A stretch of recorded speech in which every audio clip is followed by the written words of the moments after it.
Hi everyone. ये मेरा channel है rhythms of nature and life. तो प्लीज़ इसे लाइक कीजिए, शेयर कीजिए और सब्सक्राइब कीजिए। अभी इन 7 डेज अलग अलग कुछ घटनाएं हुई है जो शायद अपने देश के लिए भी कुछ ठीक नहीं थी।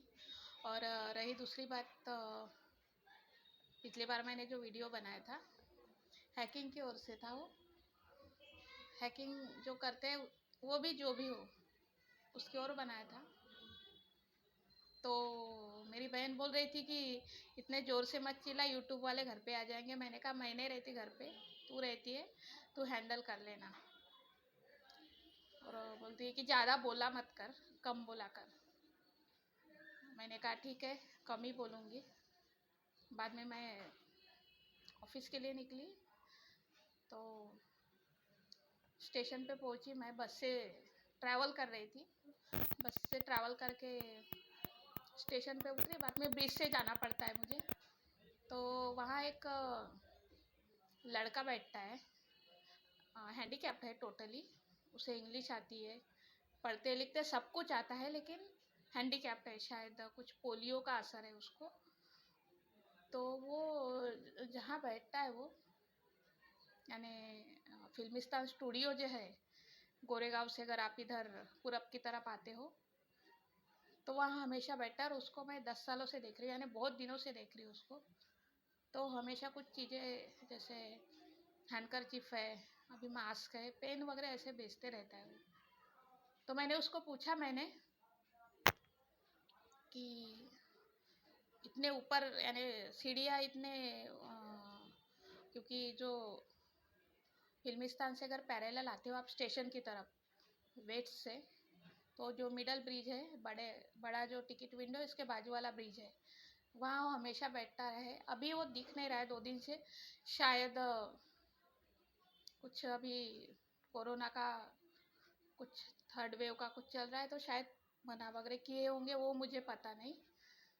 तो उस दिन वो उससे पूछा मैंने घर में कौन कौन है उसके, तो बोले कि भैया और भाभी है, उसके साथ रहता है। तो मैंने कहा कोई कुछ केयर ऑफ, यानी पास में बैठा कर इतने ऊपर, यानी पैरों से नहीं होता तो शायद कोई लाकर वहाँ उनको रख देता होगा।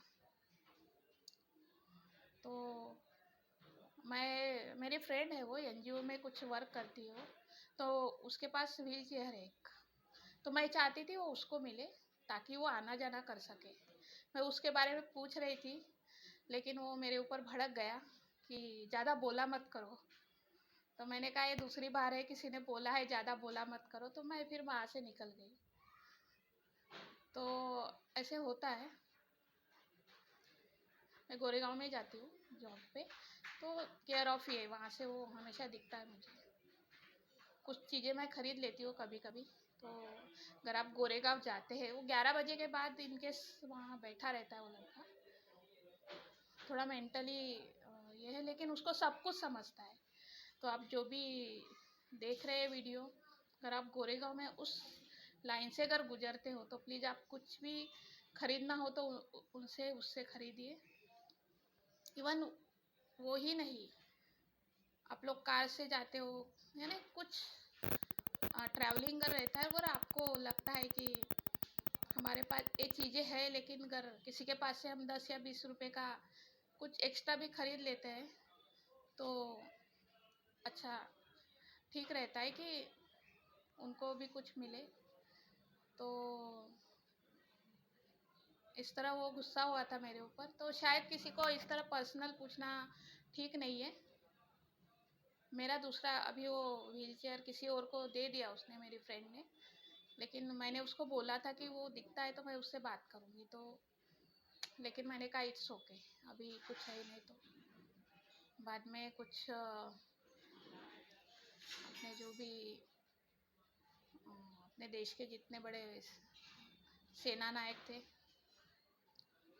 जो भी बिपिन सर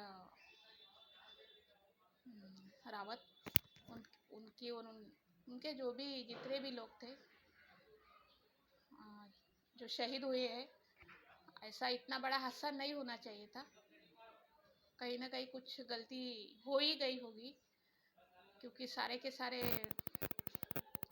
अपने आर्मी से बिलोंग करते थे, तो इतनी मामूली बात नहीं है।